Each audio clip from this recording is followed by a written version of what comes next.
Hi everyone, this is Allan McKay. So I'm going to be doing a Star Wars Rogue One visual effects case study, breaking down all of the visual effects sequences in the film and approaching them how I would as a visual effects supervisor, treating it like the original script treatment, how I would approach it and what I would do to break all of this down. I think this is going to be a lot of fun.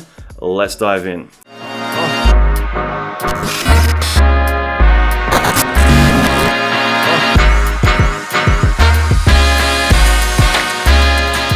Okay, so I'm really excited to be doing this video. I think this is the third or fourth visual effects case study or VFX breakdown that I've been doing so far, and this has been just really fun to kind of interact with everyone and see what everyone's been thinking of these so far. A couple things I wanted to discuss. One thing for me is I've been doing this for about 20 to 25 years. I'm a visual effects supervisor. I've worked for ILM and a lot of other big studios, and for me what I wanted to do was approach this from the perspective of a visual effects supervisor. So not trying to explain how the shots were necessarily made, but more how I would approach these as a VFX soup when we get the initial script treatment. So in other words, looking at what needs to be done, how I would arrange to have everything be created. So part of that means that I'm always going to let the artist approach doing the shots how they want to do it. That's not my job, but it's more about bringing the shots together, how we're going to break down the sequences, the shots, the composition,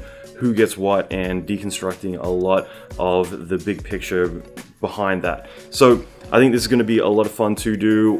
One of the key things that I found with the last one I did, which was Avengers Infinity War, was it was just a massive undertaking. There's a lot to do, and because of that, I didn't really get to be very in-depth, and I felt like that was kind of my Achilles heel with that sequence. I did get a lot of feedback from people saying, you know, like, you repeated yourself a lot, or you just kind of scratched the surface a little bit.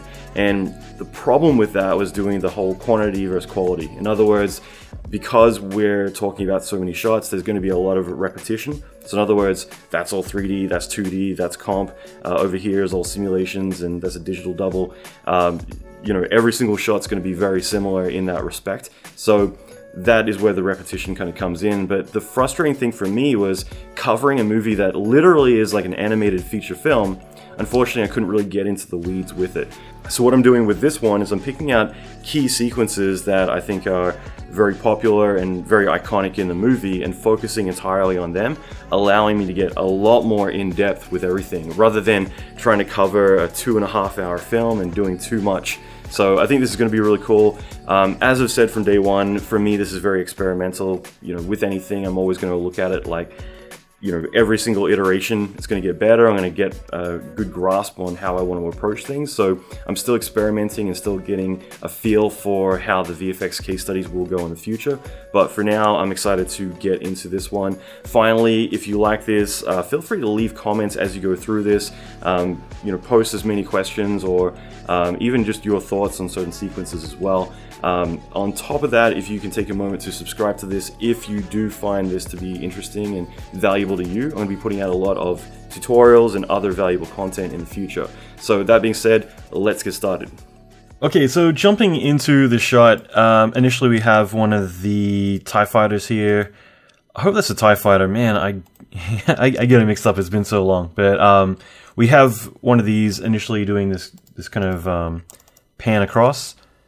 And what's interesting is that initially this is almost full frame, right? So in the beginning here, it's almost full frame shot, and that's really to kind of show relevance. I love the fact that they do, and this is more of a traditional Star Wars thing, use the pan as a lead-in to whatever's going on. And so you might have this ship, you know, and then the destination of where it's headed, and that is the reveal. That is to show it in context.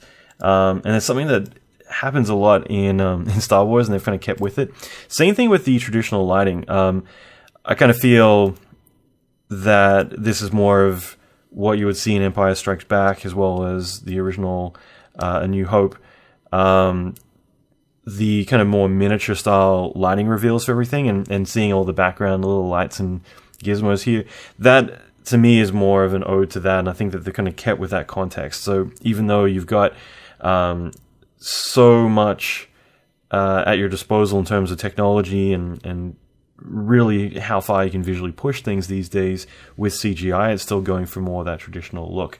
So even with rendering on float, where you get a lot more range, like dynamic range into your blacks, they tend to still be quite dark overall, and it's just more hinting towards the scale of what's going on until the big lighting reveals. So looking at this though, I love the fact that initially you have that ship whip by almost full frame, and then it flies in to this, I think it's a destroyer. Forgive me, I'm kind of out of the loop with Star Wars terminology these days, but having one of these ships, the scale suddenly shows how big it actually is. When you're looking at one of those more personalized air vehicles, they're, I think, relative to the size of a person, whereas something like this means like, wow, that's huge, but then you're hinting at this even bigger ship behind it. And it's kind of to really show this 3 levels of scale revealing one after another. So I think that's kind of cool, having something like that. Same thing that here in the shot, I've talked about this before in, I forget which VFX case study it would have been, but I think it was Infinity War. Like, with Thanos, like, usually if you want to show scale, you're not going to ever reveal a full frame or something unless there's a real importance behind it. So in the case of this, the only reason that you're going to show that ship in full frame rather than cropped in to kind of make it feel much bigger, like a shot here, it's cropped in, you're never going to see it fully in context. But then you cut to a shot like this, suddenly they're able to go full frame because they're showing this much bigger ship being revealed behind it. And that's to show, like, wow, this thing is gigantic. If a little speck is a person, then this thing obviously is comparable to a planet or something similar to that. So I think it's kind of interesting just playing with the scales, and that's why I'm trying to be picky about what I talk about. But I think that again, when you're telling stories, this is something that you see a lot in Star Wars, is these kind of whip pans to reveal like what they're about to cut into, especially when you have a lot going on, because they segue between a lot of different things. It helps kind of put context to something that you're about to discuss. But here it's also demonstrating scale, that you got 1, 2, 3. So that link is really interesting, just to kind of say, well, damn, this thing's big, and it's like, well, this thing's nothing compared to the next thing on screen. So just keep that in mind. Like, this is a really good way to play with it, because you can see these, they're either cruisers or destroyers. Again, I apologize, I'm out of the loop with this stuff these days. I used to at one point take pride in remembering all this, but if you look at the scale here, and like I said, in context, it's one of these guys versus just a portion of this entire ship. So scale can be really played with by having that in context. It's the same way that when you see like a building or whatever you're trying to do, you would have little birds or whatever flying around, and that would help set the scale as well. This sort of thing's so important, but it gets overlooked in the beginning of our careers. We don't really think about this stuff too much. It's the same way that in my mentorship, we talk about, let's say, a building falling down and someone makes the gravity too strong. It just feels like it's a miniature. It doesn't feel like it's a real big building. And that's to do with both the velocity as well as the gravity. Like, these two things really play out whether something's fast or slow motion. Recently, I had someone ask me about, like, hey, can you do a tutorial on how to do effects, let's say like a debris in slow motion? And it's like, well, just slow down your decay, slow down any drag that you have, which shouldn't have much, but and then slow down your gravity, because, like, again, it's all in context of each other. So I thought it'd just be interesting to talk about that for a minute, to kind of talk about the reveals, but more importantly, the scale and how that all plays in. Like, look at these guys. These were huge a minute ago compared to the Death Star. It's nothing.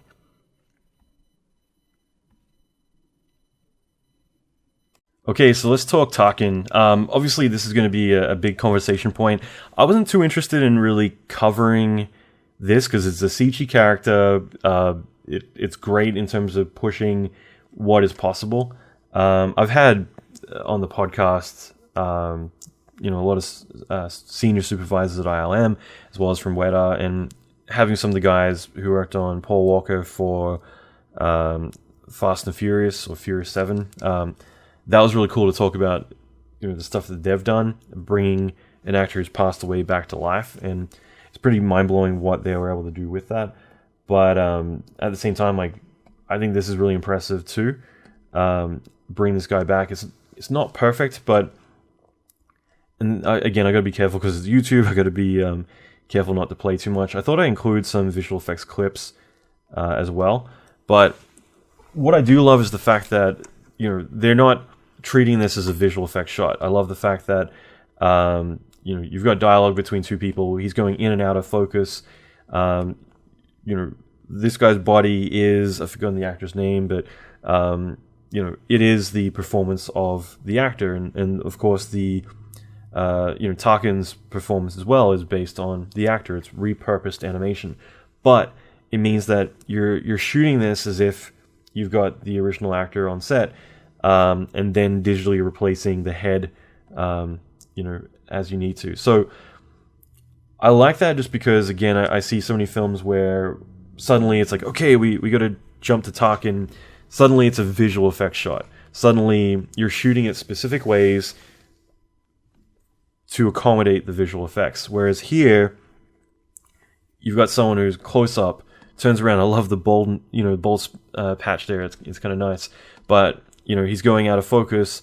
You're seeing him in the reflections. All those subtleties that, again, like, if you're approaching it like, we're going to shoot a VFX shot, you're probably going to dumb things down or limit things in a way that you just don't get this sort of stuff too often. You're not thinking ahead about that, but instead it's like, let's just go shoot this, and then we're replacing things where we need to. So, going through here, so yeah, Guy Henry was who it was, sorry.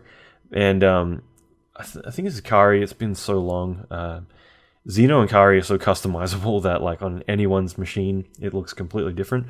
But with with the performance, so you can usually have his performance repurposed into Tarkin's performance here. So it's like the original character. So his performance, the final performance. So repurposing that. So again, I like that idea. I think that is the right way to go, to shoot things, not treating it like a visual effect, not limiting things or shooting someone without them being there and then shooting it as a separate thing. I remember talking with Kevin Bailey, VFX Soup and co-owner of Atomic Fiction, who also worked on this film. They did set extensions for all the Darth Vader shots. I know that much. But I remember him talking about, I think it's Star Trek 3, how it was really cool having characters run in, doing their performance for a lot of the aliens, but then they were match moving that and putting in digital aliens replacing the actors, and how that just felt a lot more organic, a lot more real than them just creating their own CG, aliens and putting them into the shots. And I completely agree with that. I think that it just makes way more sense to shoot everything like you would. You're not having to alienate yourself or be in a whole new ground that you're not used to just to accommodate certain technical restrictions. Instead, just do what you do, treat it like a film, and then you go through the next phase, which is replacing his head and doing all of that. So my opinion of Tarkin is that he is kind of stiff. It's not perfect. It's obviously CG. I think it's so ambitious. I think that to do this, my hat goes off to the whole team responsible for it. Obviously, it's a lot of work, and you mightn't get it 100%. Like, people might look at it. Some people don't get it. They're like, oh, it looked a little bit weird. People who are more experienced are just like right away, like, CG. Yeah, it definitely is a little bit stiff and lifeless. But there's a lot of subtleties, and I think it's amazing in terms of what they've accomplished. More importantly, what I think is really important is that if no one is doing this, then you can't push the envelope. Okay, so if no one's willing to go and do live performances, like key performances like this in a feature film to push the envelope, you're never going to get further. So I always refer to it as the iPhone 1. So in other words, you have the first iPhone. Like, before that, if you can remember back that far, before the first iPhone, we had the tablets, which were pretty crappy and useless. Blackberries, which were pretty awesome, but again, like really basic interfaces. Then we had all the Nokia phones, which for the most part is what everyone had, like these really crappy digital phones. And then the iPhone came along, and it wasn't so much about what it can do, it was more getting it out there, which caused the ripple effect, and then suddenly Samsung and everyone else starts putting out these things, and it revolutionized phones. But you need to have the iPhone 1 before you have the iPhone 2, before you have the iPhone 5, and we have all the devices that we have today. Without having that initial one, which was cool, like there was some nice features about it, but it was pushing the envelope, and that's what caused everything to change. And to me, like, things like this are monumental. It's like Gollum, before that, you could think of Scorpion King or something like that. Like, obviously there's a lot better than that, but like I think of that as a terrible example.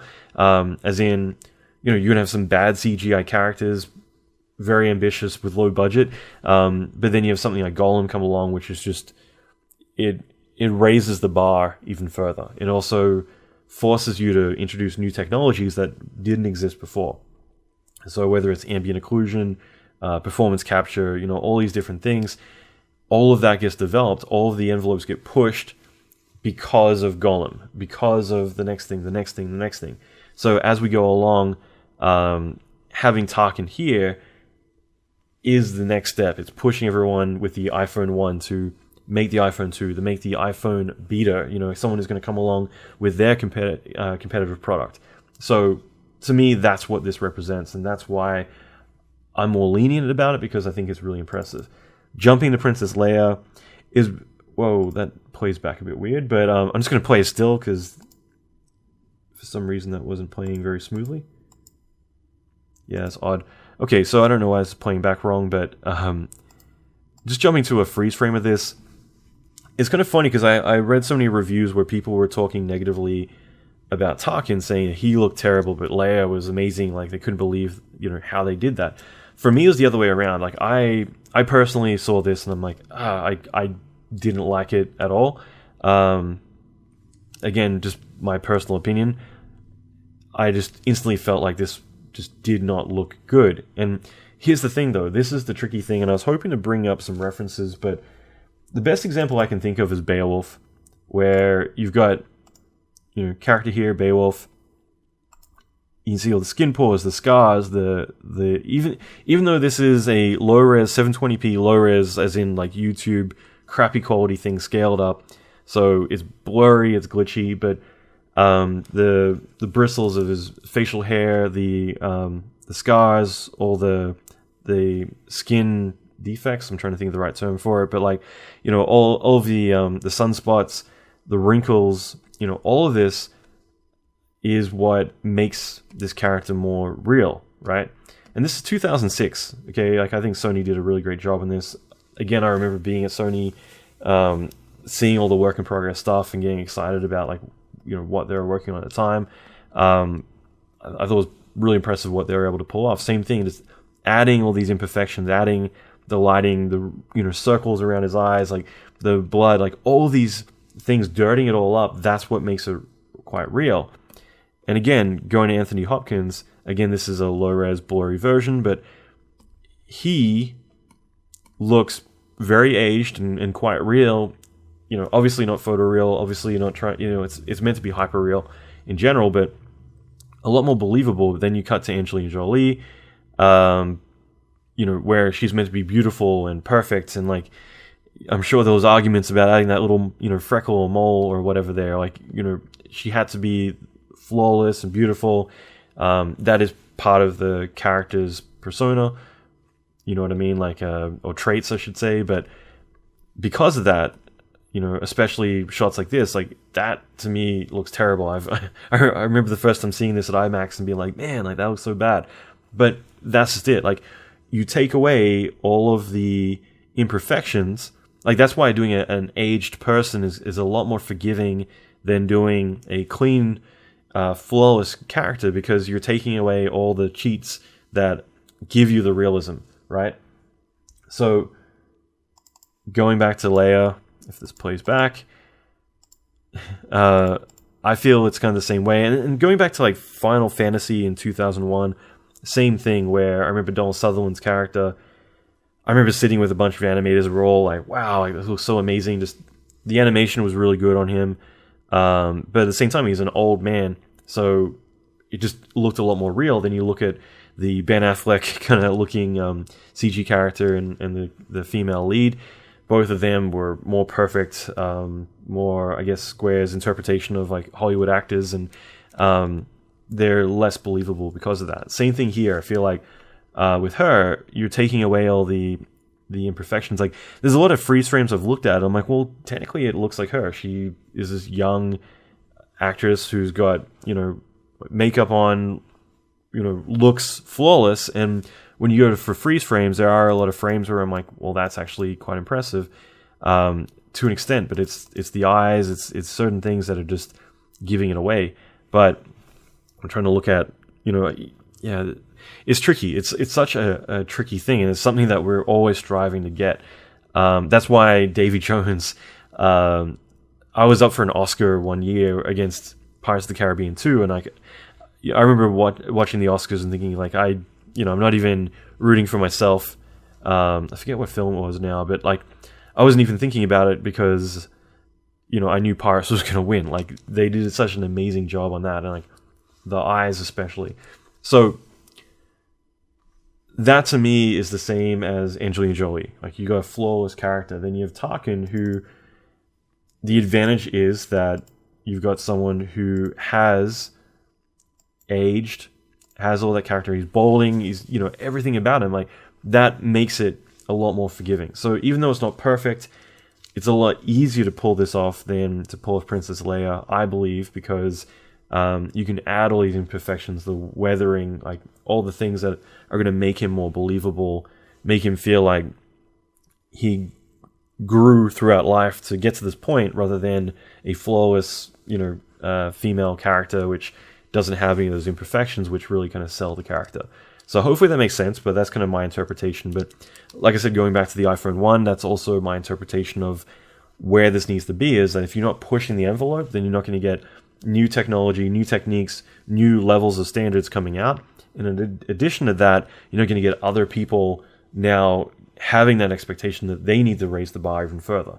I look at, I don't remember the character's name, but Harry Potter 1 or 2, might have been 2, ILM did that goblin character, whatever it was, I've forgotten. But that was really interesting because like Gollum had just come out, and then this goblin character came out for Harry Potter that ILM did, and ILM being at the forefront, this was the first time I think any of us had really seen like another studio like really push the envelope, and ILM was behind. Like ILM had not been able to be able to put out something of the same caliber at that time, and again, but then you look at ILM now, like look at what they're doing, and even a year later, just seeing the iterations, how it pushes you to go further, and it's also the technology and the techniques behind it as well.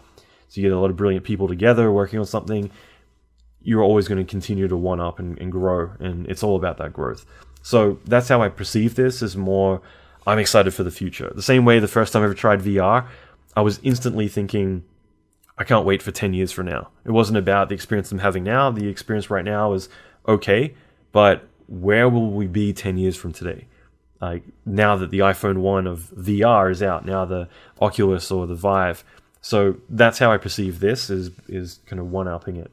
So that being said, we'll move on to the other sequences, but I figured we'll tackle this one first, since it's obviously a big conversation piece. So I thought it'd be good to talk about this. Like I said, I can't play the whole clips because YouTube will not like that, but you look at stuff like this, I think it's so fun that they're still, especially with Rogue One, they're definitely trying to capture the same feel as, let's say, Empire Strikes Back, where everything's shot on location.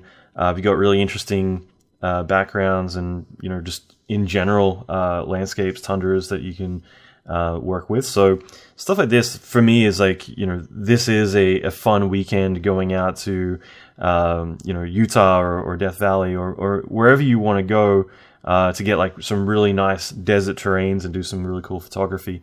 So, I'm not saying that this is in the US. I haven't done my research enough to check where this was specifically shot in the world. But to me, like, I think that it's so cool that they're still incorporating really interesting landscapes into a lot of the photography. And again, it's interesting because I find with Rogue One, I might have mentioned this already, but I found with Rogue One, it's one that I was more interested in actually doing because of this. I look at The Last Jedi, I look at a lot of the older Star Wars, a lot of it is just all green screen, and it's something that I just have zero interest in breaking down because it's just, matte paintings and digital landscapes and digital set pieces. So something like this, again, it's just a lot of it is in camera, a lot of it is location rather than sound stages or just completely green screen. So, I find that really interesting.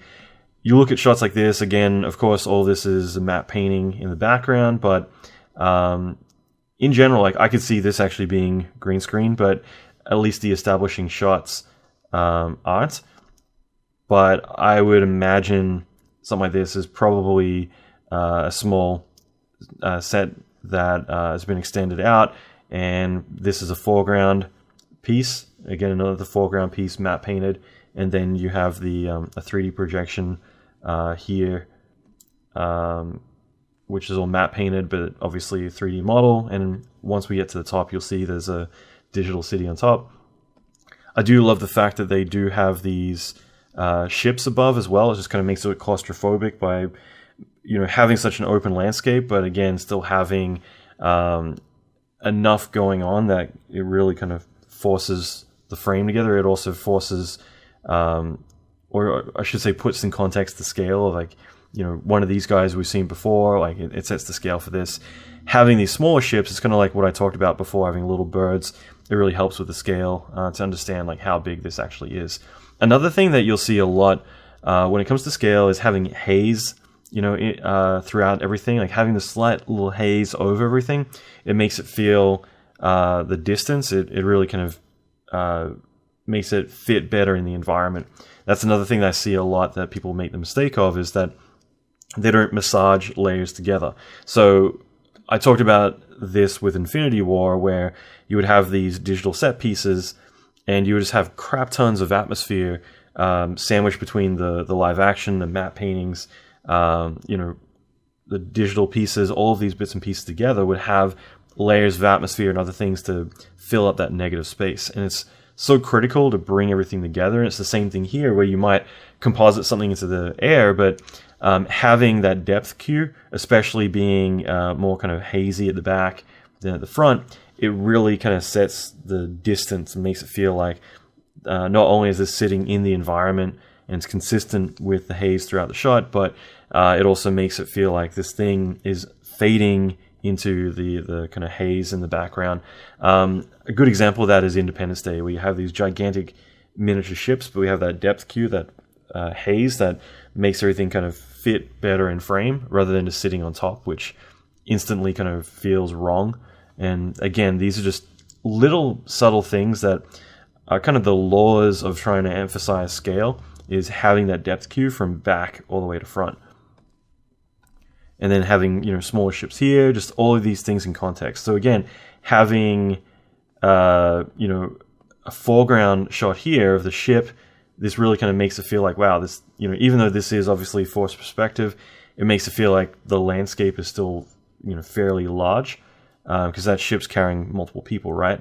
And then here, having these people, again, forced perspective, but as we have that reveal, it really shows, how massive this whole area is, and it reinforces that with these smaller ships. So I'm not going to talk too much about scale, but I think initially these are the sorts of things that are worth talking about, because if you want to go and make your own Star Wars fan film or your own short film, because I think the inspiring thing about stuff like this is that, for me, just looking at this, it makes me think you could totally go out with your friends and shoot a bunch of this stuff. And it's more about the subtleties, the little things I'm talking about, that is going to be the difference between a professional feature film and someone's like short film in the backyard. Like these little things like you could do that could really take your shots to that extra level. So it's important having these things in here and thinking about this. Because if you just had like a matte paint in the background, it's like, all right, whatever. But having this gigantic ship, having the smaller things, having foreground character out of focus here, it's telling a story visually, but it's also at the same time putting a lot of things in context in terms of the scale as well. Okay, so just going through a sequence, this is the giant eye candy shot. There's definitely a lot going on here. Again, I can only play so much, but just jumping ahead, again, I believe all this stuff was shot in Jordan. Really cool, beautiful landscapes. What I do love, though, is they've definitely kept that consistency with the retro kind of effects. Just because technology got better didn't mean that everything visually just had to start looking incredibly better. So I always like that you got this, green, ugly kind of light contamination and the red laser beam. It still feels like it's like a paint box rather than doing something really epic. I remember looking at some of the original Star Wars, like 1, 2, and 3. Even like the Star Wars battles, I thought it was kind of interesting, like looking at them up close, that even though these were coming out like 99 to 2004, like Phantom Menace, the lasers were still pretty retro and kind of ugly in a way, and like mimicking that opposed to what you would do today, like very additive effects. Like it's kind of interesting that they kind of still follow the consistency with painting on effects rather than an optical light effect that we would do today with today's technology. So again, like looking at stuff like this, I just like the consistency that just because this is released, what would be 35 years later, something like that. Wow, a lot longer than that. The effects still pay like a bit of an ode to the original effects. So, and things like this are beautiful. But then, some of this stuff like this that you would do as a visual effect still stays consistent to that. Whereas this you would assume would be a miniature or however you might tackle it.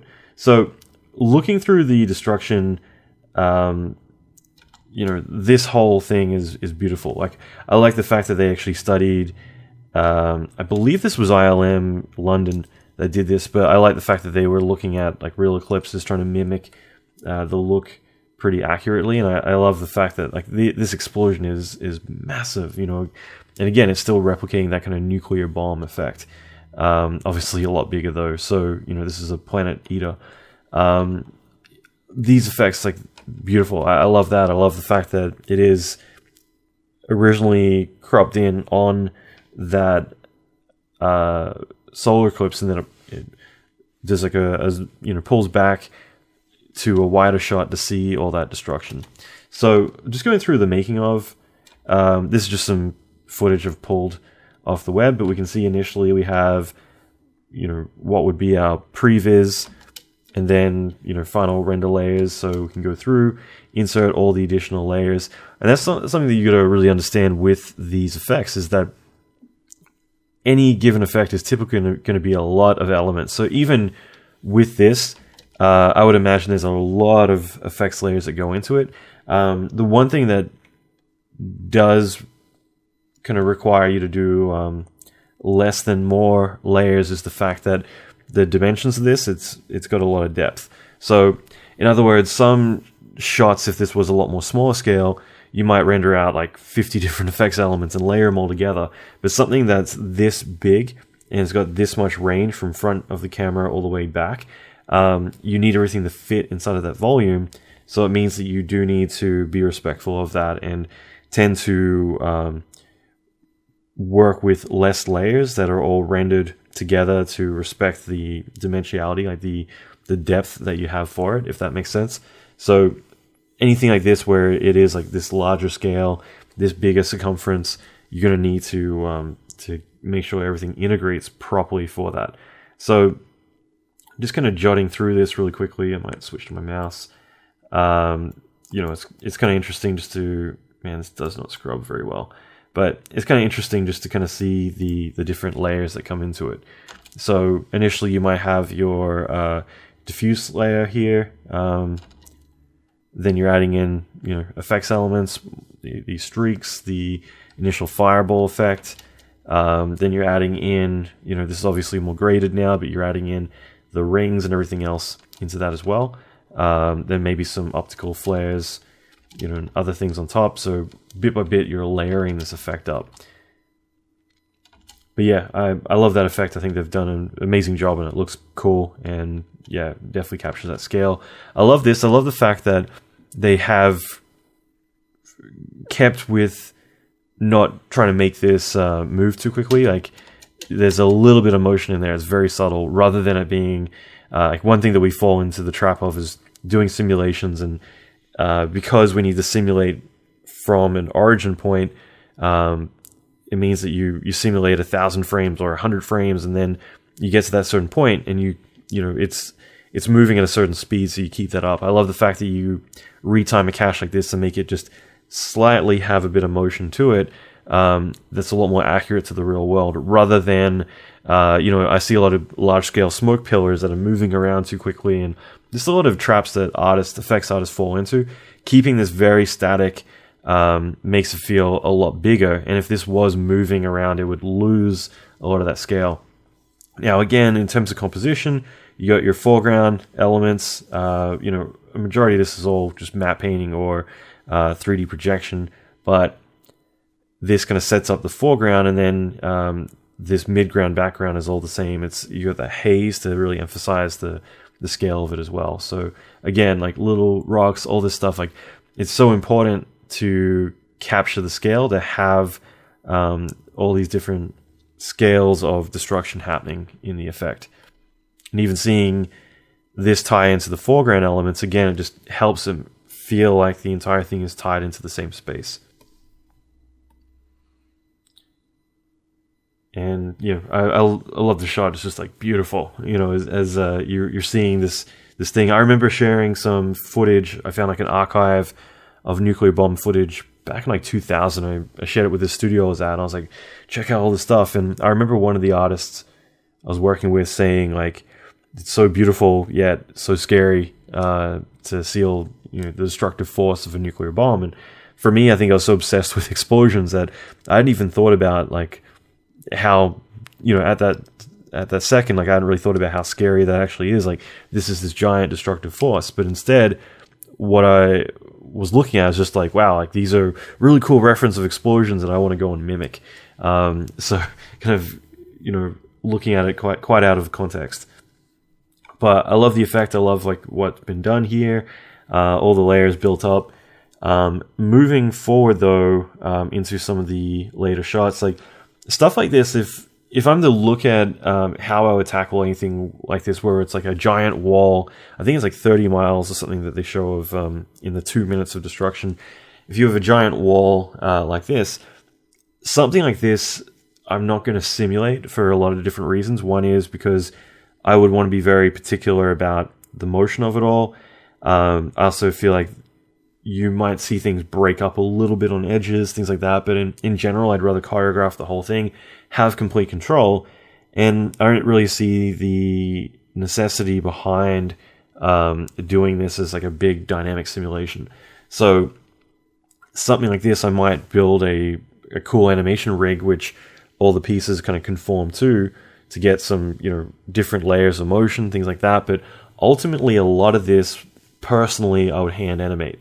I think of shots like San Andreas. You got this giant tsunami taking out the Golden Gate Bridge, and it's very easy to look at that and think like, wow, like, you know, must be a big fluid simulation. And when I look at that, what I think is that it's, you know, what it actually is. It's just a giant water mesh which is conforming and moving through, which is driving a lot of effects that are on top of it. So when I look at this, it's the same thing. It's just basically what I would assume if I were to look at it on the side is like a giant shape like that. But then we're going to add all these mesh bits to it that are all sitting on the surface. And again, I'm not saying that that's particularly how it's done, but I imagine it probably is. Like, you're conforming all these shapes to the surface, and that way you're able to control the roll and how you want to do this. You can move this area up around here. Now, like, looking on camera on screen, you can have that control, and all of this is going to push and displace out based on that, rather than trying to, you know, literally break up the ground and have it flung at the camera where you have no control there, because you want this to be very cinematic. Of course, you'll have a lot of detail displacement. You'll procedurally generate rocks falling everywhere. You can have areas of this fracture and fall apart, but in general, a lot of the effect, I would hand animate all of this and drive the dust on top of it. Everything else, all based on that. So hopefully that makes sense. So, I mean, looking at this, you got all these like CG rocks all pouring down here. I think it's so important in the foreground to have like all of these effects going on, to tie in everything in the background with the foreground. Okay, I think that's really critical to have, so that way you can see that all the destructive force here is affecting everything here. It's anticipating this because obviously it's quite destructive.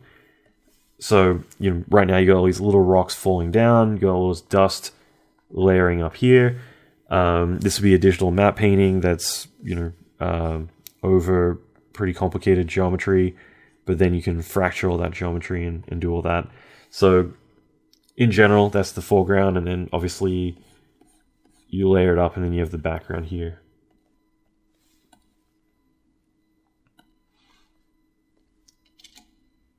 So I'm just going back to that again. Yeah, so that's pretty much how I'd approach something like that. So again, like, I love the forced perspective here. You got, again, background, we got foreground. And it's like, that works really well. It definitely kind of gives it that kind of tsunami coming at camera. It's massive in scale.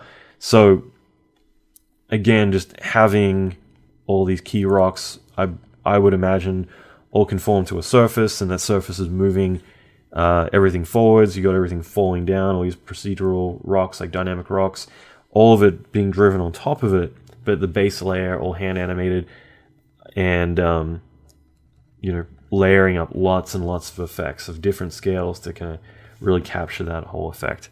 And again, as I mentioned, having all of the reaction effects in the foreground, tying it all together. And then of course you have I think it's the U-wing here flying through the shot to kind of help kind of emphasize the scale of it too.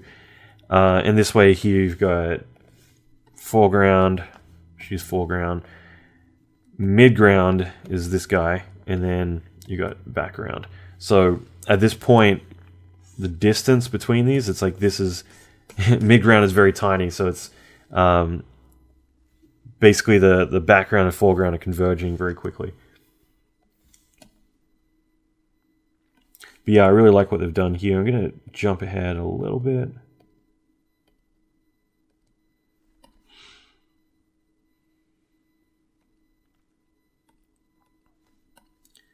And then, yeah, seeing all what we were referring to as foreground elements are now being destroyed and falling apart, kind of showing that gradual destruction now kind of completing its cycle. So again, like, I love stuff like this because now we're at a point where you're kind of in the middle of it all. It's if this, I think it was 25 miles was what it was measured to be, but there's the camera, there was the initial wave of destruction that we saw, and then over time that wave has now reached the camera, so all we're seeing is a big wall of destruction going on.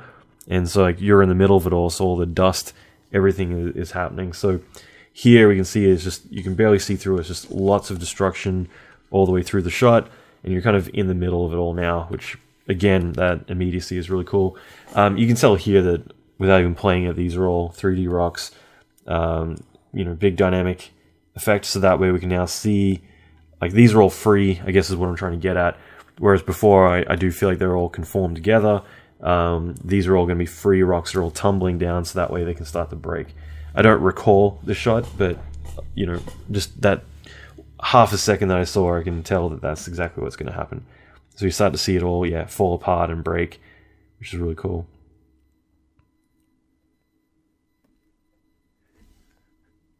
Yeah, so all this is beautiful. We're just seeing it all rip apart now, and now it's going to the reverse where we have that crest. So exactly like a tsunami, we're now getting that crest where all of this is now raining down, here, and we got all the destruction, the dust on the ground. We've got it all falling down on top of us. So it's just creating, I guess if you were to look at this like a giant shockwave from the beam, because I believe like the design of this was that it penetrates the surface and then explodes, like lifting everything up. So you get that, you get everything here begin to break apart and curl and curl and curl. Of course, it's very stylized when you're doing on a shot-by-shot basis, but the premise would be this. But then you would break it down on a per-shot basis and decide like the progression, and you would break it down like that. You would say, okay, initially we're going to have that wall. It's in the background. We're going to have the camera over here. So we're going to have like a couple of foreground elements of things rattling with rocks, dust, whatever. But that would be the main thing, is we would have this in the background. And then as it gets closer, suddenly you're going to have camera and again foreground, but now you would have kind of more full frame, forced perspective, same sort of stuff. Occasionally you would cut to like a wide shot, just to kind of see everything in context. But eventually then it's like, okay, now we're in the middle of it all. So there's dust, there's a big wall. We started seeing dynamic rocks raining down and breaking. And now we're at the next level of progression where it's going to be all this stuff is raining down. You can see this little ship in the center navigating through it all. But everything is hell, basically. And this is where we can start to see perspective shots or POV shots from inside of the ship. But yeah, now it's more about navigating through all the destruction. So that's really cool. And then finally, something like this. So shots like this are kind of annoying to do because I kind of hinted to it before. Like when you're doing a simulation, you would typically simulate an explosion, and you would do that in real time, and then you would try to slow it down. When you got something like this scale, it's very hard to do a simulation like that because it's just too much detail, and to try and capture it like of this scale, this big. It's very difficult just to be like, okay, I'm just going to do a big explosion here, all the different elements. So I would imagine, let me play this for a second. Yeah, there's a little bit of motion, but like for the most part, it's pretty static. I would imagine this is more sculpted. So in other words, you would create like elements of puffs throughout all of this. You would create lots of rocks coming out. I would then look at, like based on the concept art, because I guarantee there would be art made for this, you would start to, just create lots and lots of layers of particles that are, shooting out. You're kind of more capturing a frozen moment in time, and everything's based on that. So, things like this, I always think if let's say it was frame 30 to frame 120, I always think of like what the pre-roll looks like, because it's probably going to look completely silly. Leading up to that point, there's a lot of hacking around and just getting bits and pieces, forming it all together. I've done stuff for Star Trek and other movies where they keep going back to the concept art. They're like, just do exactly what the concept art's doing. And it's like, well, the concept art doesn't need to obey physics. So suddenly they're like, yeah, there's a little curl here. We want that little curl here, and we want this over here. And it becomes a bit of a nightmare. So it's always tricky when you are trying to capture something this scale. Has motion, but also probably mimics a very specific picture or idea, and trying to do all this, because I don't think that this shot would just be a straight up sim. I think it would be more patching, like Frankensteining together lots of custom elements that are specifically built just for that frame length, and that's all they're doing is having a slight advection. These bits here are just shooting out a little bit further. I think these would be an element that you have a bit of a shockwave kind of shooting out everywhere, but then you would have another element which is bigger volumetrics. Then you've got these areas here. I can see that it's just lots of rocks emitting trails. And then some of the stuff you would advect the fluids and try and mess up wherever you can. Here you can see there's patches of fuel that you're creating more fire passes for, and then integrating it all down here as well. So the cloud, all of this. So it's kind of interesting. Like, I'd imagine a lot of this would probably be painted. You wouldn't need to go as far as to do it all in 3D, but of course all of this is 3D. When I say painted, of course I mean projected onto a sphere, and it's still got depth to it. But yeah, I think it's a really cool piece. But again, it's something that I think this one is very different, like a very standalone shot from all the other parts in the sequence. And this is just some more layers. So this might be interesting to talk about. So yeah, we can see all the layers. This is one of the later progression shots, but I know I'm jumping around a little bit, but if I can just get to before that. So you'd see a lot of these rocks are coming in. They're just sitting there, and that's what I'm talking about with like having a model or something that all of these conform to. Of course, you don't see the model that they conform to, but I would imagine you would have some kind of surface that all of these guys are driven on, and then you would obviously propagate smaller particles all the way through it all and build it all up, do all the internal lighting, layer in all the dust, the rocks, all the bits and pieces. Like, there's so many things that go into this, but I love the whole setup. Is really cool. Obviously there you can see the foreground actors, remove all the rigs and everything else.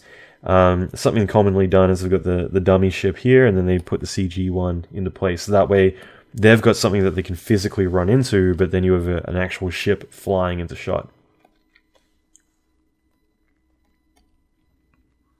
So again, perfect example of this where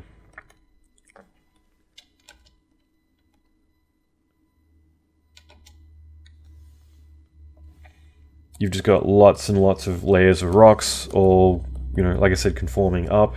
And then I think that this would be a slightly different scenario for all of these guys up here, but all of it is kind of all in the same space. You're just layering in lots and lots and lots and lots of effects. So I mentioned this before, but I like how they have there's always an establishing shot this way where you initially have a ship flying to destination. And you always have that whip pan that kind of follows with it. And then they establish like whatever planet they're going to. And I guess it makes sense when you're traveling literally all over the galaxy and there's multiple storylines going on at one time. But, again, it's just such an ode to the original Star Wars. What I found interesting is like doing all this. I'd imagine a lot of this is all digital sets. I love all the rain and atmosphere. It just makes it very ominous, but at the same time, as I've mentioned before, filling out that negative space I think is really important. And again, like having a ship in there as context is really important too, because otherwise you don't know if this is 10 feet tall or really massive, and obviously it's quite massive if it's going to fit multiple people in that U-wing. So jumping ahead, landing here. So I think that a lot of this stuff as they begin to land, obviously this is all in a ship, so you're just doing digital effects out the window. A lot of the rain, things like that, like, if you're big industrial fans, you can just be dropping rain on the glass and getting all those effects for free rather than trying to digitally do it.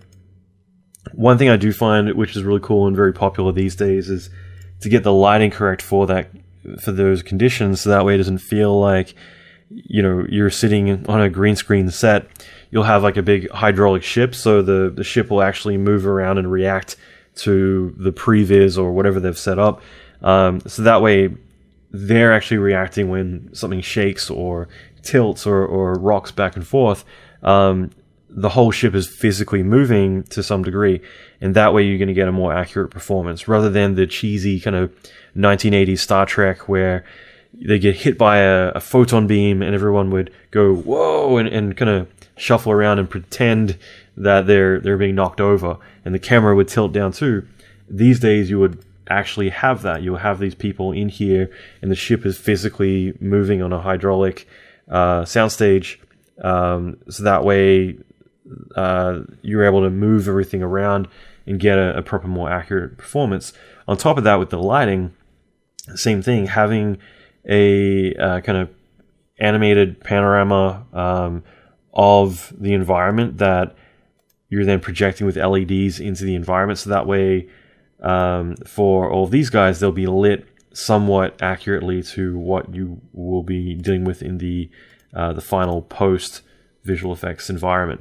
So I think it's kind of interesting these days, and it makes total sense to have a big light soundstage, like a light room that is projecting the environment into what's being captured on set. So that way, later when you create the digital environment, it's actually going to match pretty accurately to what they're going to be sitting in. So a lot of this is digital. I also like the fact that it is like very low light, a lot of blues. So then when you introduce a lot of oranges and more contrast here, it looks beautiful because you've got all these cool colors, and then you introduce all the warms. I love that, just getting a lot of contrast there. I like all the effects, having all the secondary effects like snow, things like that, hitting and interacting with all of this. Looks really cool. And then we have this shot here. So we've got a crash. So like I said, I only want to play bits and pieces as we go through, but obviously you can see like the dynamics, you get a lot of rocks and things like that going on. I'm always interested, like when I'm looking at stuff like this, we're always going to think about like, what are the challenges? Like what camera angles are we going to lock down? If this is all digital, then you've got a lot of freedom to do whatever you want, but at the same time, that can work against you sometimes when it's very easy to be able to move the camera around or do whatever. So doing the animatics first, blocking out all the animation, getting that all locked down, you can then start to tackle like what effects you need to do. And as a VFX soup, I would look at breaking everything up into conditions or types of effects or scenes that we need to do, so that way we can recycle the same atmospherics, the same environment, the same effects wherever necessary throughout these shots. And then you get the more one-offs like the crash here. Even a shot like that might be different to some of the other shots if there were any. I like the fact that is like one big take. You got a digital environment, you got all the different effects elements, the rock sims all piling up. It looks really cool. Then you cut to this here. This is a CG ship. However, my understanding is that this is all a locked off set, and then in the background, again, doing the LEDs to illuminate everything correctly, but then doing, I think it was Whiskey Tree, or I forget which studio did this, but doing matte paintings to extend further back.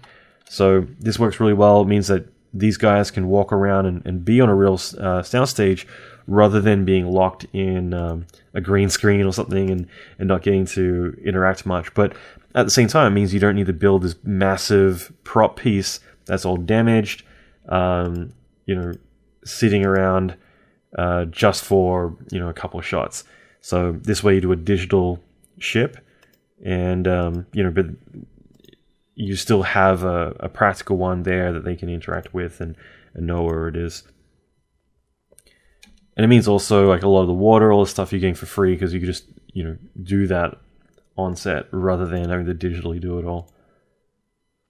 So just going through here, I'm just going to skip through some of this stuff, but again, just lots of ships, lots of digital environments. Occasionally you get stuff like this. I do find it fascinating these days that ILM specifically is doing a lot more digital doubles in their shots, and it makes sense with Avengers and a lot of the big Marvel films where getting all the actors in for pickups and reshoots is so expensive. It's cheaper just to do a digital model of that performance, and so it's becoming a lot more common because stuff like this, I mean, it's not difficult to do these shots once you bordered it all out, done all the animatics, you know what shots you need. But there's stuff like this that one shot of like, okay, picture all the ships flying by, and you got to get these guys to do that one shot. You know, it after a while, like these days, it might just make sense to do them digitally, you know, down the line, rather than have those two standalone shots completely out of context of everything else. But they're necessary because, again, with so much going on, I think with Star Wars, you need context. You need you have a bunch of ships flying through. It's like, well, where are they on the planet? But when you have those guys in the foreground, it ties you to, okay, they're in proximity of everyone else, and that way it makes sense when you bring on the lead actors and you know, they're around. It's you need to really tie everything together and lead people to what is about to come up. So it's really important, and that's why like a lot of the ways that the story is being told are very consistent in anticipation and context, like all of this. So that way it's not a surprise, like where did that come from, you know? So a lot of the explosions, everything were digital by the looks of it. You know, I'm just going to jump through this pretty quick, but that would be all practical sets, a lot of digital stuff in the background, a lot of set extensions. Again, those are all digital explosions. I do like the fact that there is a lot of live action special effects explosions in this film. I think that's important. I think that for all of these, though, it's just all gone digital, but there's a lot towards the end and towards the beginning that are much more practical. So yeah, a lot of digital effects in here. So I'm just going to jump through a lot of this stuff, but again, it's kind of the same thing. You've got whenever it's inside the buildings, you would have closed off soundstage, green screen, everything outside is digital. Things like this are all digital. You know, and occasionally when you got close-ups of actors, that's when you would introduce these guys in the foreground. And again, it's typically to give context to everything else, because it's very easy to disconnect the audience when it's all digital and you've just got faceless people being shot up and things being blown up. It's important to have some context, and having someone in the foreground that you relate to, especially, you know, one of the characters, it's really important, just again to make you not feel like you're just watching a giant CGI ride.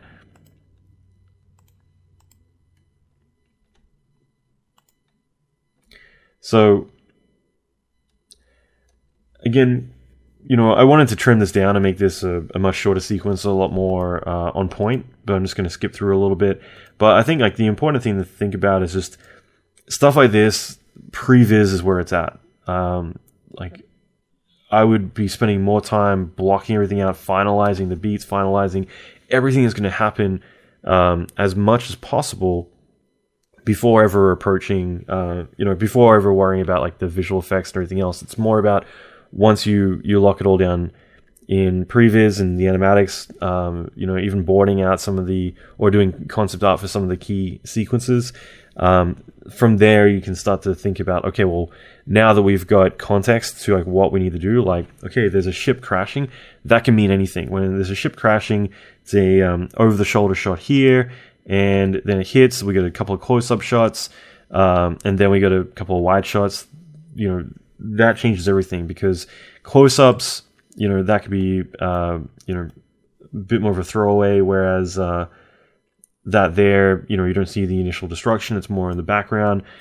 This guy here's live action, you know, you do your green screen shot, and then you have that coming in as a CG element. You can do all these effects very quickly, but then this could be more matte paintings and things like that. So again, it gives context and it makes things a lot more grounded when you know what's going on. I totally forgot about this, but I was actually meant to be one of the leads on Attack of the Clones when we were going to shoot that. Well, they shot that in Australia. I was originally going to work on that. We're going to put together a tight unit for Jack Films. Jack is JAK, which is George Lucas's 3 kids. It's their initials, and it's one division of Lucasfilm, or of the big umbrella.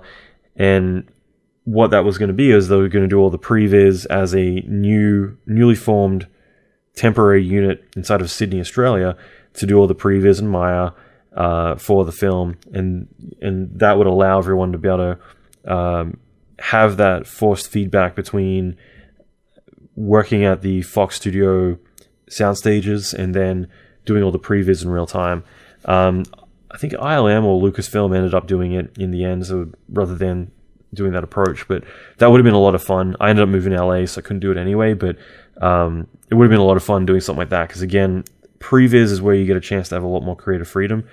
Usually when you're doing effects, you don't get that much freedom. You might get to create some cool explosions, but a lot of the time, you're following the exact direction that you're given. You're not getting a lot of freedom to, tell your own story or do your own things with it. So like I said, I'm just going to jump through the sequence pretty quick, but I mean, it's essentially a lot of CG, and then there's a lot of practical sets here that are blended in with background set extensions for everything. And it makes sense when you got actors, especially in the rain, to, do it this way. Nighttime is a lot more forgiving as well, which is really great.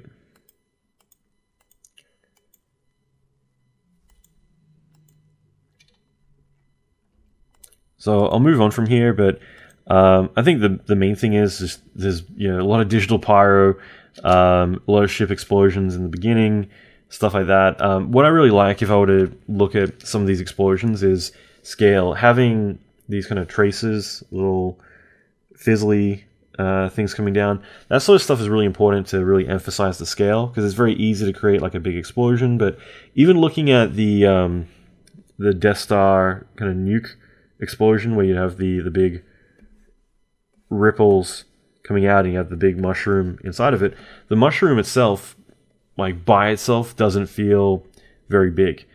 It's like a big fire element, and so because of that, there's no self-shadowing, there's nothing to give a lot of detail, and so that mushroom by itself kind of can be perceived at any different scale.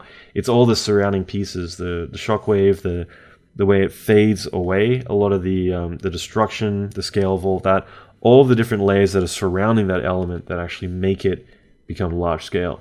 And it's the same thing here, where you got an explosion like this. The shadows, things like that, help give it detail, help tie it back in, and having smoke, things like that, allow it to integrate better with the environment, because that way it's able to capture the light information from the environment.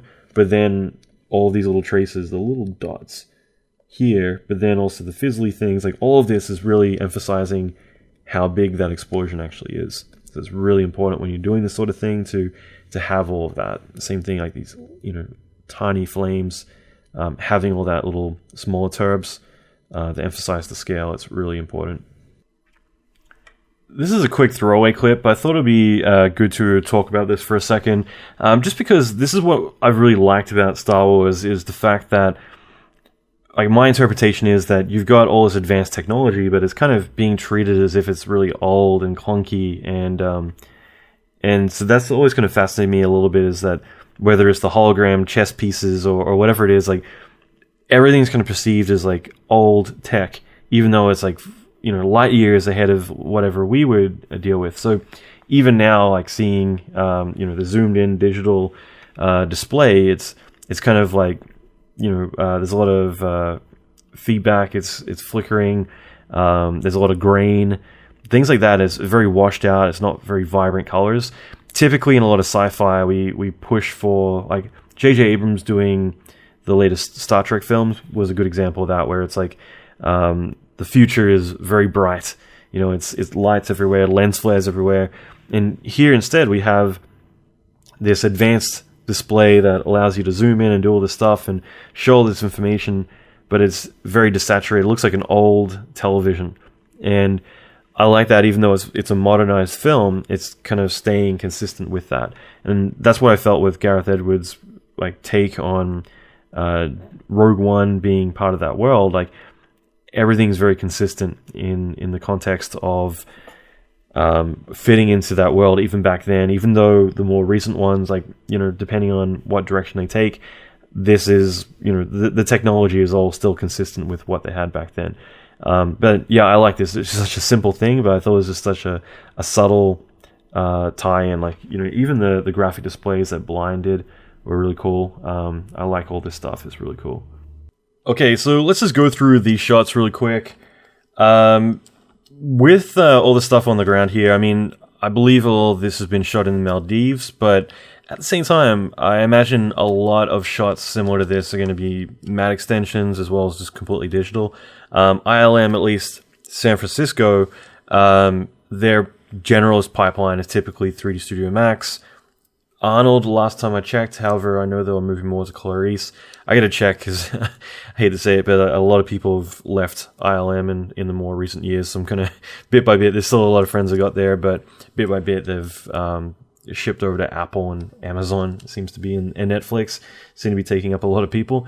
But yeah, I never really chatted about this project, even though I've got a lot of friends who worked on it, both in Singapore as well as Vancouver and London and San Fran. But I would imagine a lot of this stuff would be digital as well, but I do know that they specifically shot a lot of plates in the Maldives, as well as I think if we go to this location, this is like a beachfront location somewhere, I forget where. So those are the general workflows for this, but as you can see, a lot of digital matte painting, set extensions. Again, the haze, that sort of like little tricks here, like really integrate into everything. Having multiple ships in the air, helps anything from being singled out because, again, it just populates everything going on. All this stuff looks really cool. Again, all of this, like I would imagine a majority of this would be repopulated in 3D doing foliage. I know that Speed Tree tends to be the go-to weapon of choice for doing all the foliage, and then rendered out in Max as their generalist workflow. This looks like it could be painted and obviously projected on the geometry. But overall, like I think that these sorts of shots are really interesting. For me, like this whole sequence, I think is worth talking about more specifically from if you were to make your own short films. If this was something that you want to do where you're like, hey, I want to go make my own short film, get a few friends together and go do it. I feel like in this day and age, you've got so much control. This is all digital. So much control in 3D with visual effects. You can do set extensions. You can do all this that you could go out and shoot with a few friends and get like Hollywood sequences like this. There's nothing really holding you back these days. You've got a shot like this that I imagine the whole thing's probably digital. Looks really cool, but more importantly, it's not difficult for you to go out there, go to the beach or something, shoot something like this, painstakingly roto out all the trees, but then add in some structures behind it, like add foreground head bopping up and down, or get your buddy to do it. Like, you've got just as much control in doing things like this as anyone else. So going out to the beach and shooting your friends walking by in stormtrooper outfits if you're game, and then adding digital 3D pieces in foreground and background, that's the sort of thing you could easily do and get something like this going. So I figure it's worthwhile mentioning this stuff because it's not you're equipped with all the tools that everyone else is these days to do this sort of stuff. So looking at all this, they're all digital explosions. Looks really cool. Again, just a lot of props. Quick cuts. Looks cool. Like this sequence is pretty neat. Again, cutting into shots like this to give perspective. This is soundstage, green screen, same thing as before, matte painting, and that's all you need. So just going through this. I love shots like this. Again, it's just gives so much context because, again, you've got this depth.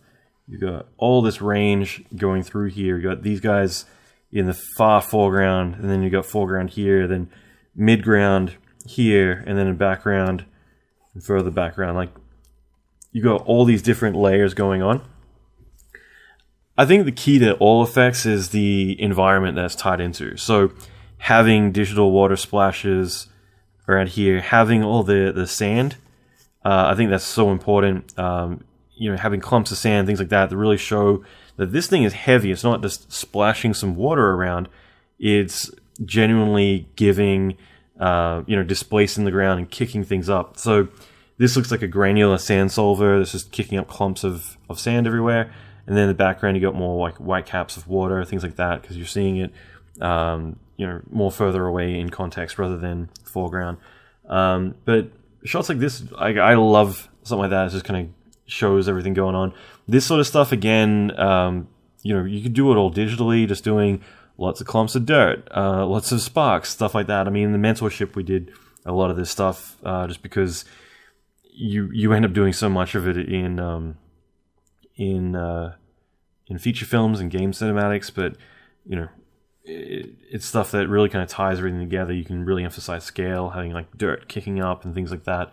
So overall, I mean, there's a lot of this kind of stuff, and then obviously here just distributing smoke elements, having the AT-ATs walking through, kicking up all the water, all this kind of effects. So in general, I feel like a lot of this is, I feel like this is all live action, but I think a lot of the wider shots are probably referencing certain beachfronts, but then, more digital.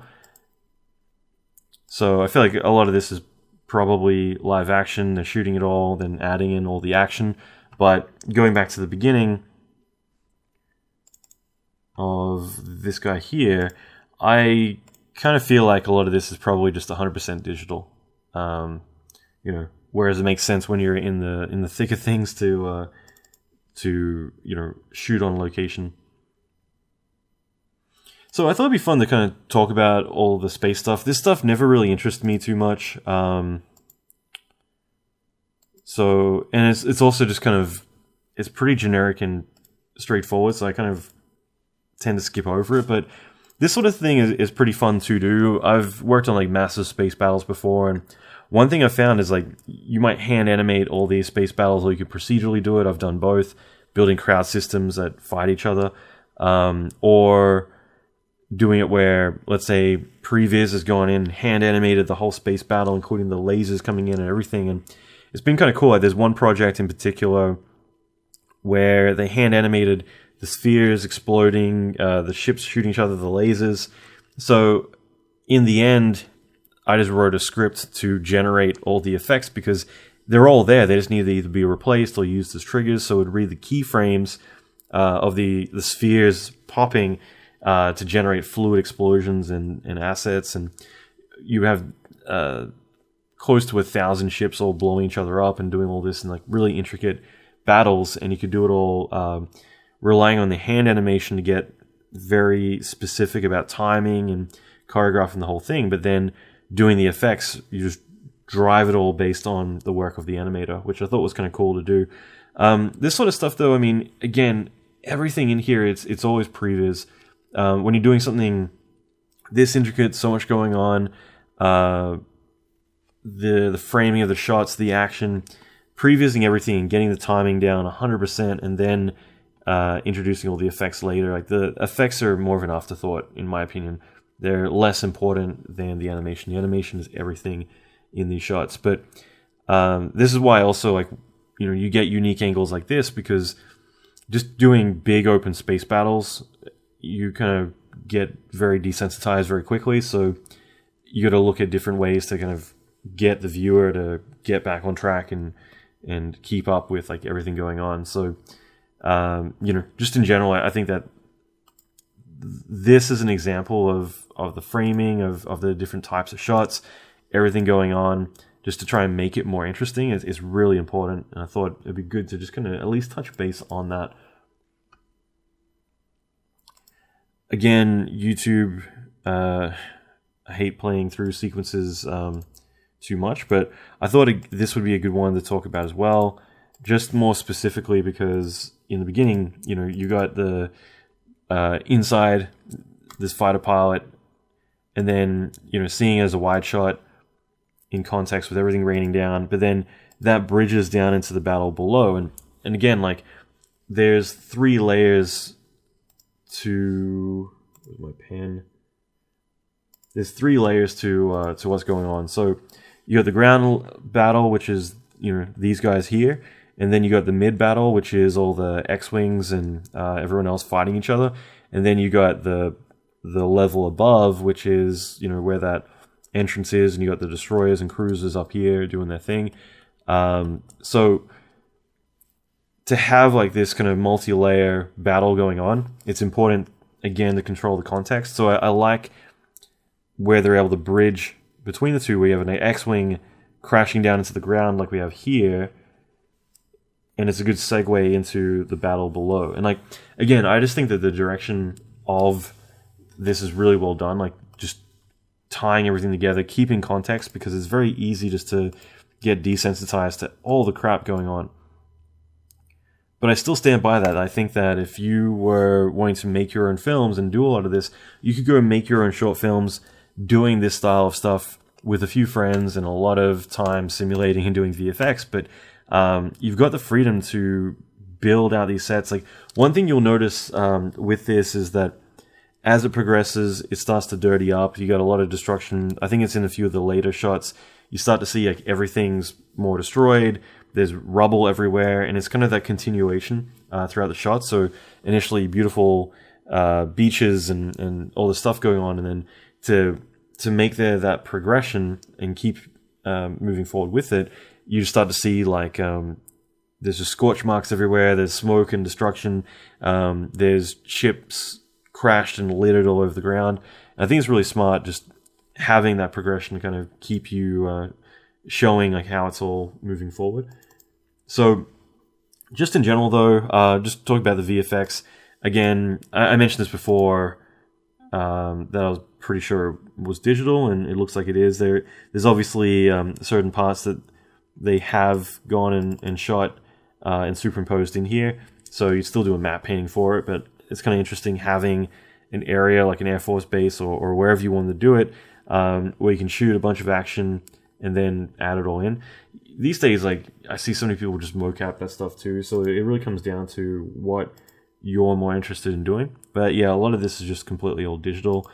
But yeah, it looks great. And then obviously here you got some closed off areas that are, you know, then extended out.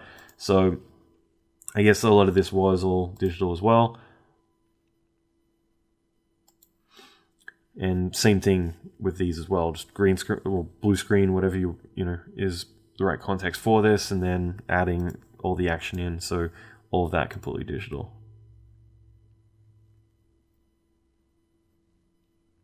Yeah, like overall, I think you know, this is such a rich project in terms of so much visual effects. It's very easy to get overwhelmed, and that's why I've been more impressed with the direction.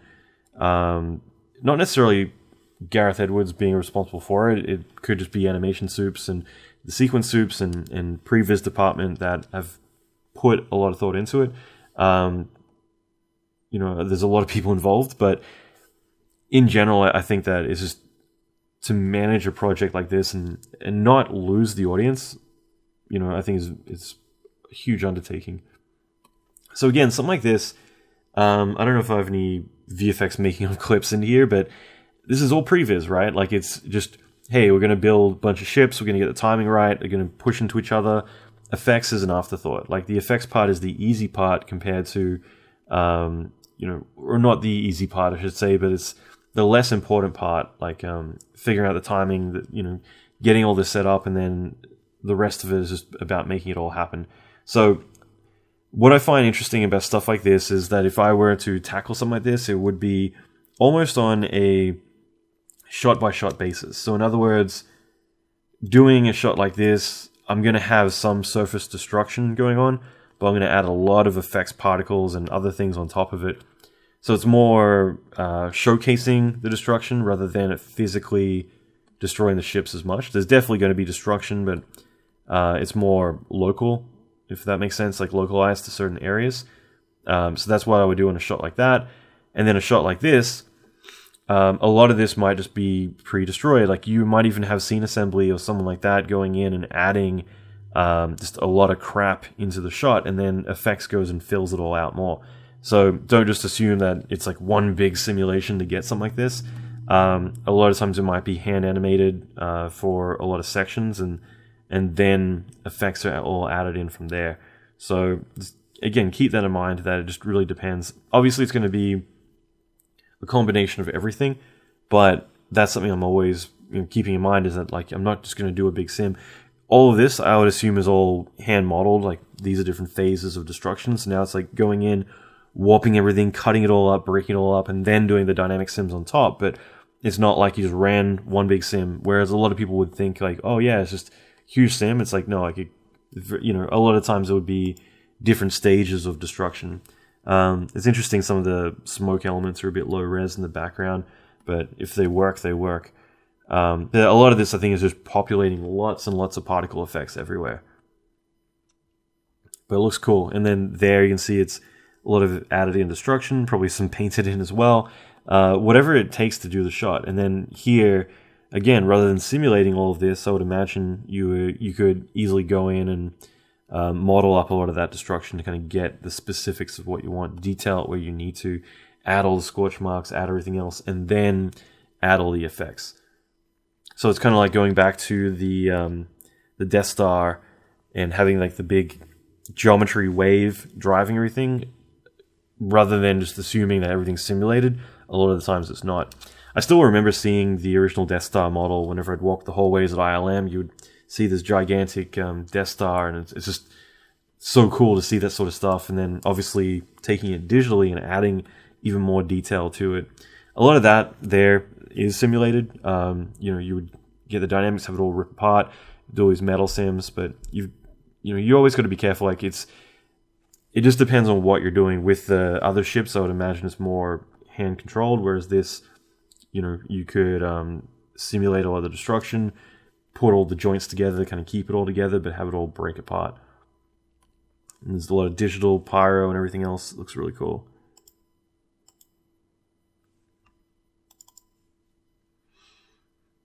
And then another one of these Death Star destructions here. So, again, I like the fact that it hits here, kind of clips it. Just little things like that just make it tie in the rest of the environment. I imagine that's like a giant map painting. And then, this is the 3D element, painted, of course, but then you can add in all the destruction, just clipping it there and then adding it in there. All these little things just help bring it all together and make it not feel like, okay, there's a little effects thing here and a big map painting, but instead, you have this beam from the other shot interacting and doing a lot to it. So just always looking at how you can make, just like the other planet being destroyed, you would see in the foreground, the rocks all falling, the dust, everything's kind of vibrating. Everything is affecting everything. It's all about tying all the effects into the same world. So now we have, I keep forgetting if these are cruisers or destroyers. I think this is a destroyer. But again, I'm no Star Wars pro. So, what I find kind of interesting is you got this kind of phasing going on with the clouds, and that's something you see with nuclear bombs when they go off. You get this,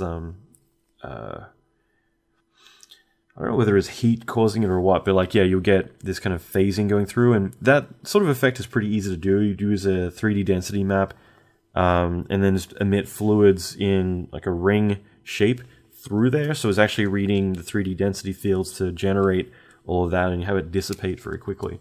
And then from there, having like a lot of atmosphere down here, which represents more the water being kicked up as well as evaporating, whatever, or however you want to do it, but all of that is just more volumetrics.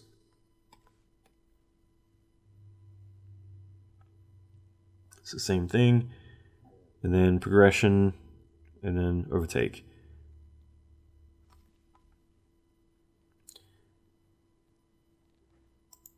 So yeah, I mean, again, map painting, 3D sphere, more of these effects, but it's good to see it out of context, to see the damage and how it's continuing throughout the whole planet. So again, indicating the whole planet's being destroyed.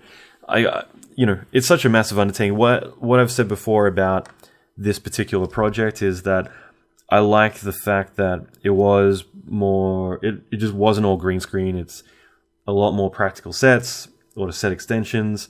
There's a lot of sequences that I wanted to cover, and I just there's too much in here. But I have looked at some of the other Star Wars films and thought, yeah, I just don't want to touch them because it's just literally all green screen. And as amazing as that is, that we've come this far that we can, just film an entire film on, on chroma key, like on a background, a closed set, and place people anywhere. It's amazing, but I do feel at times it takes away from a lot. And I think with this film, it's been kind of fun to have all these different locations and to do so much with it and still have so many visual effects, but use them without detaching from the main characters and everything going on. And like I said, I think that like the previs department, which is a Big Rock? Yeah, Big Rock. I'm always thinking of Red Rock and Big Rock. Big Rock is the main previs team at Lucasfilm, or at least the location is right near the ranch.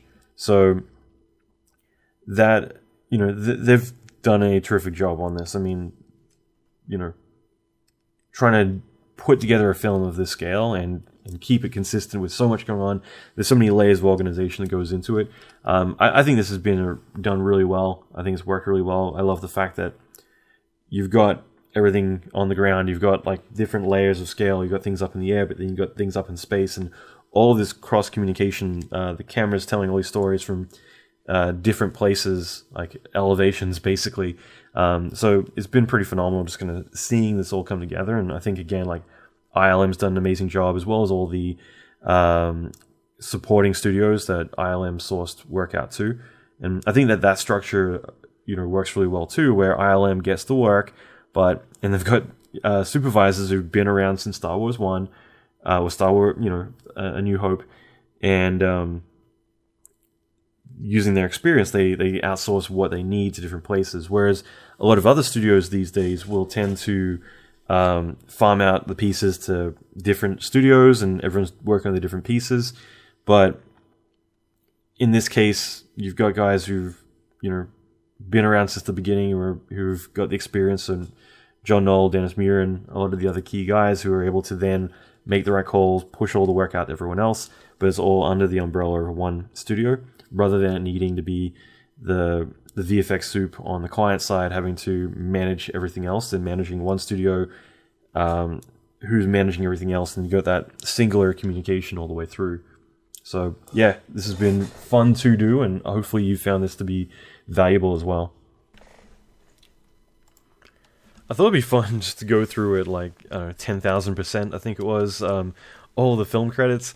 Just to point out, a lot of freaking people work on this. I mean, in this case, ILM, now global, so whether it's specifically London, Singapore, Vancouver, San Francisco, a lot of different studios, but on top of that, all the additional ones, Whiskey Tree, Atomic Fiction, and so many other studios that are all touching this project, and all of the studios, all the people involved. It's insane to look at a project like this and realize how many people are involved. The thing is, for us as visual effects artists, one single movie like this can keep us employed for a year or 6 months or however long it's going to be. And that's why I think I'm so grateful for movies like Star Wars or any of the Marvel films. This to me is really cool, because this is the sort of thing that gives all of us work. One of those films will keep thousands of people employed. So whenever you look at the credits for a film, it's very easy to think oh wow, a lot of people were involved. And the thing is, this is keeping, one of these films keeps us employed for quite a long time, and we put a lot of blood, sweat, and tears into the projects that we work on. So that's just something that I think is really important to always think of, is all the people involved on any of these projects. And what I personally love is the more that we work in feature film, the more you get to see where everyone's at. So I think it's always fun. For me, I always stick around for the credits just to specifically see where people are at. Oh, I didn't know that so and so is over in London at the moment, or I didn't know they were down the street here. So you see people's names everywhere, and you start realizing what everyone's up to. It's kind of, you know, a good way to catch up with people is like to see in the credits, like, oh, they're cool, they're down at Weta in New Zealand or wherever it might be. So I think that's always really fun. If you ever see screenings of these films, like if you ever go to ILM or if you ever go to Pixar, for instance, whenever they do screenings, they'll ask you to stick around at the end of the film and watch the credits out of respect for everyone who works on them. So I've always liked that, and because usually, like, maybe you bring your family along to see a screening of a film, or you go to a VES screening, you know, and what they'll do is they'll just remind everyone, like, who maybe they're not used to it, you know, just, hey, end of the film, you know, please stick around, and you know, out of respect for everyone who worked on the film, like, stick around throughout the credits. Because again, like, every single one of these soups, let alone all the artists that worked on it, a lot of these guys are my friends. A lot of people I've known for years. Others, like Todd Vazari here, like, I've idolized for the stuff that he was doing in the 90s when I was wanting to work at ILM or studios like that. Malcolm, I knew this guy when he was a junior artist, like, I think his first job or whatever in LA. Worked with him there. We used to go drinking a lot. The guy can hold his liquor. You know, just looking through, you know, you get to kind of catch up with, like, oh, okay, well, Malcolm's in Northern California now. Todd's still over there. You know, you look through all these people and you start to get familiar with, like, where people are, who people are. But you got to keep that in mind, that, like, everyone involved on a feature film, this is potentially, you know, months, sometimes years of someone's life to work on, and yes, a lot of blood, sweat, and tears that go into these sorts of projects. So I figure it's worthwhile mentioning that like, stick around, look at the credits, look at the studios that are working on these, look at the people. You might start to see names popping up a lot that you recognize or whatever, and a lot of these people you could probably find on ArtStation, or you could find on LinkedIn, on Facebook, and befriend those people and get to know them. Like, networking starts with you reaching out. So I think just in general, like, keep that in mind, that you know, like, Way, he's my bro. I love Way. Dale's actually the guy that, when I was talking about the concept art of having to mimic on Star Trek, a, you know, very specific concept piece. Dale was involved in that. You know, so again, just like looking through, like, Ryan's my bro. Just in general, like, seeing where everyone's at, it's just really fun to do that. So yeah, that's kind of why I figured it would be fun to kind of talk about this for a minute. It's just realizing, like, you know, stick around if you're interested in visual effects, or if you are in visual effects, stick around and start to look at the credits and see who's who at what studio, because this is your way to build those connections with these people. You can reach out to every single one of these and just say, what's up, Ravi or Jessica or whoever, and make connections with these people. So again, the more you become familiar with this, the better. I have noticed some of the studios here, it's only mentioned like 4 or 5 credits. So sometimes you don't get given a lot of room to give credits to everyone. So, you know, that's the case too, where you might see, like, oh, only 4 people at that studio worked on that. It's like, no, like, it could have been 100 people, but they're only awarded 4 credit spots. ILM's really good about that. Like, ILM's always giving credit to everyone who works in the films, as far as I'm aware. But other studios, like, there's been stuff, like, I've seen Sony where they're like, we're trying to save money on film, so they've sped up the credits, or they'll limit the amount of credits that you're given for a film. You know, so there's a lot of that kind of stuff, and I think it's important. Like, if you work on a film, you should be able to get your name on a film, in my opinion. Like, that's how it should be, but it's not always the case. So anyway, I just want to kind of give my 2 cents there, because again, I think that you know, when it comes to sending in your reel, like, if you knew half these people, if you would build a relationship with them, that's huge. You know, that's so important to being able to get your foot in the door, knowing, like, who, you know, half these people are, and being able to reach out to them, because that person can specifically go to the supervisor's desk and hand your reel in. You know, this Delcio, he's over at Apple now. Like, a lot of good friends who've you know, gotten in because maybe someone else was there who got them in. you know, or just getting familiar with HR and everyone else. So again, I just wanted to mention that because it's something that a lot of us kind of, you know, don't pay too much attention to. And, you know, if you want to work, you got to put in the work to network, if that makes sense. Okay, so I hope you enjoyed that. I hope you got a lot from it. This was a lot of fun to make, and I'm going to be doing more of these. I would love to get your input on what you think I should do next. Is there any iconic films that have come out recently that you would like to see? Or is there some classic ones? I'd love to do The Mummy. I think that would be really cool. So if there's any films that you suggest that you would like to see a VFX breakdown of, let me know. In the future, I'm actually thinking about bringing on some of the supervisors from these films, because I've already got a few Marvel guys kind of saying like, hey, you know, I would love to give my take on like what happened in that shot. So I think that'd be really cool too, to kind of get the take on a few different people's perspectives. So let me know what you think of that as well. Finally, if you like this, please take a moment to like it. And like I said, if you can take a moment to subscribe and also leave a comment, that would mean the world to me. And I'm also going to be putting out a lot of visual effects tutorials and other training and other high value content in the future. So keep coming back and I'll see you in the next video. Also, if you are interested, I've got some new free visual effects training. It's a brand new visual effects crash course into live action effects. If you want to check it out, it's 18 hours of free training spanned over 8 videos, including all of the digital assets and everything else as well. So you can get this right now. Just go to vfxcourse.com and you can sign up there. It's free. I don't know how long I'll keep this around for, but I wanted to let you know about it while it's available. Okay, so thanks for watching.